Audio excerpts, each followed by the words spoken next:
एखाद्या सिनेमाचा कालावधी जर 2 तास 5 मिनिटं असेल तर आपल्याला उगाच बरं वाटतं ना. म्हणजे कायरे रास्कलाच्या सेन्सॉर सर्टिफिकेटवर जेव्हा मी 125 मिनिटं म्हणजे 2 तास 5 मिनिटं असं पाहिलं, मला सुद्धा जरा बरं वाटलं. पण ही 125 मिनिटं संपत नव्हती.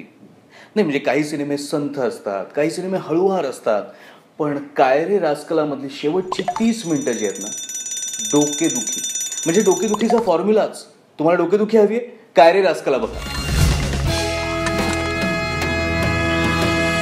कायरे रास्कला या टायटलचा आणि सिनेमाच्या स्टोरीचा काहीही संबंध नाही. नाही, नावावरनं तुम्हाला असं वाटलं असेल की दाक्षिणात्य सिनेमांमध्ये जे अतर्क्य प्रकार असतात ते याच्यामध्ये असतील. नाही, ते असते तरी चाललं असतं, ते बघून तरी मनोरंजन झालं असतं. नाही, आपल्याकडे काय होतं ना की एखादा फॉर्म्युला असल्यासारखा सिनेमा बनवतात. म्हणजे एक हिरो घ्यायचा, त्याला आता एस्टॅब्लिश करायचं आहे, म्हणजे तो भन्नाट आहे, तो डोकेबाज आहे, त्यासाठी काहीतरी आयडिया लढवायच्या. मग हळूच हिरोईनची एंट्री करायची.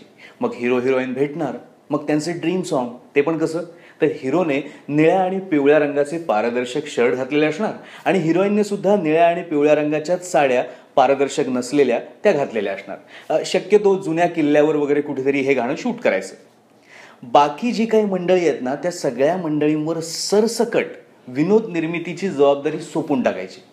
तेच घासून गुळगुळीत झालेले जे विनोद आहेत ते सिनेमात टाकायचे. बरं, विलन मंडळी पण आहेत, मग त्यांना एस्टॅब्लिश करण्यासाठी मोनालिसा तू महाराष्ट्राची हे असले शब्द असलेलं एक आयटम सॉन्ग जे उत्तान आहे असं बनवणाऱ्यांना वाटतं, प्रत्यक्षात ते थंड असतं असं आयटम सॉन्ग टाकायचं. आणि मग सगळं एकदा एस्टॅब्लिश झालं की इंटरव्हलच्या थोडं आधी प्रत्यक्ष कथेला सुरुवात करायची. इंटरव्हल नंतर काही केलं तरी काय फरक पडतोय, तसाही प्रेक्षक एसी मध्ये शांत झोपलेला असणार आहे.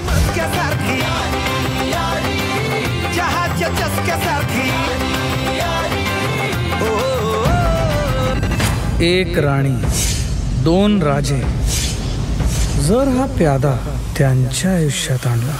यातल्या हिरोला डोकेबाज वगैरे दाखवण्यासाठी ज्या काही आयडियाज लढवल्यात ना, त्या तर इतक्या पोरकट आहेत. नाही हो, एवढा आपला प्रेक्षक दुधखुळा नाहीये हो. म्हणजे एवढे सिनेमे झाले, आता एवढं बघून झालं, त्यानंतर ह्या असल्या आयडियाज. बरं, यातला मुख्यमंत्री वाटत नाही, यातला बिझनेसमन वाटत नाही, यातलं लंडन तर लंडन वाटतच नाही, आणि यातली कॉमेडी विनोदीच वाटत नाही. म्हणजे आरडाओरडा केला, लाऊड ॲक्टिंग केली की लोक हसतात, असा यांचा का समज आहे काय माहिती. बरं, यात आणखीन एक साऊथ इंडियन कोणाच्याही डोक्यात जाईल असं कॅरेक्टर आहे. ते का आहे, त्याचा काय आगापिछा काही नाही, तो आहे, त्याला सहन करा. हा सिनेमा म्हणजे गौरव घाटणेकरच्या करिअरमधली एक मोठी चूक म्हणायला लागेल. नाही, त्याच्या अभिनयात सहजता वगैरे आहे हो, पण ती या असल्या सिनेमात काय कामाची. बरं, इंटरव्हल नंतर त्याच्या रोलला तसंही फार महत्त्व नाही आहे. सगळा फोकस आणि सगळं महत्त्व आहे ते बालकलाकार निहारवरती. बरं, त्या लहानग्या निहारने त्याने बऱ्यापैकी भाव खाल्ला. बाकी संगीत वगैरे गोष्टींबद्दल बोलण्यासारखं काही नाहीच आहे. राहून राहून एकाच गोष्टीचं आश्चर्य वाटतं, प्रियंका चोप्राच्या पर्पल पेबल प्रोडक्शनने व्हेंटिलेटर नंतर हा असा सिनेमा काढावा. नाही म्हणजे हा सिनेमा एवढा टुकार कॅटेगरीमध्ये आहे हे त्यांच्याकडे कुणालाच कळलं कसं नाही. जाऊ दे, आपल्याला कळलंय ना. या कायरे रास्कलाला मी देतोय 1 पॉपकॉर्न. बरं, याच आठवड्यात जग्गा जासूस सुद्धा रिलीज झालाय.